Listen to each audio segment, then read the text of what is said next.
Hello everyone, this is a tutorial for the 2.0 version of the deform to surface modifier and nodes.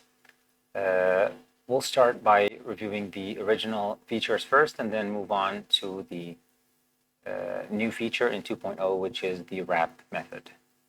The problem that this setup is trying to solve is that when you try to use shrink wrap to make a mesh deform to a surface, such as this wrap,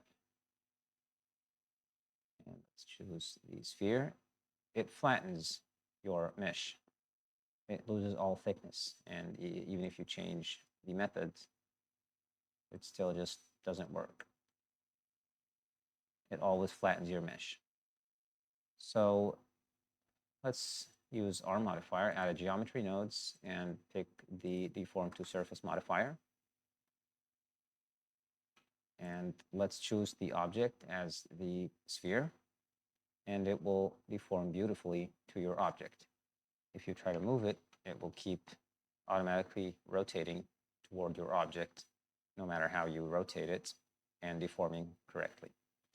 There are a number of settings that we'd like to go through here. The up axis is which way is up, which way your mesh points. So right now it's the Z, and this uses the local coordinates of your mesh. So in this mesh, the local coordinates, you can always find your local coordinates by using G and pressing Z twice, each axis twice. So the Z axis points up.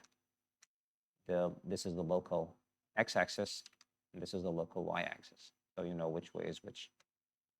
So let's turn the modifier back on, and if I change this to Y, for instance, so it deforms the mesh along the Y modifier, and you can still rotate it, and it will still deform. If I change it to X, it will deform it along the X modifier, and again, you can still rotate it, and it will still deform. Let's go back to Y so we can explain some of the other settings. Invert is just, we'll have it flip your mesh. And this works for the other axes as well. Offset is how much the mesh will be offset from the surface. It will always keep this distance. Set that back to 0. Selection is for using with geometry nodes, so you can set a selection if you don't want the whole thing to deform. Fanning this is a factor between 0 and 1. So if you set it to 1, the mesh will fan out in conformance with the normal of your object. If you don't want it to fan out, you set this to 0, and the mesh will keep its original shape. The last setting is keep top even, because as you see, the top of the mesh also deforms.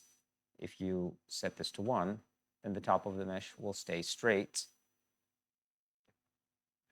and not match the curvature of the object. Let's try another example. Instead of the sphere, let's hide the sphere. Let's show this cloth we have here, and let's set the object to the cloth. Let's change the axis to Z, and it conforms well. And you can move it around, and it will still conform. Y again. This is without fanning. If you fan this with long meshes, this really messes up the object, so you want to keep fanning to 0 in these kinds of meshes.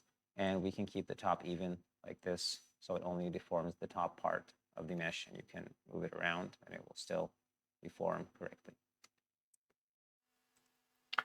Okay, so moving on to the new feature in 2.0, which is the method wrap. When you first open 2.0, you will find this extra option here, which is method. The default is project, which is what was available in the original version.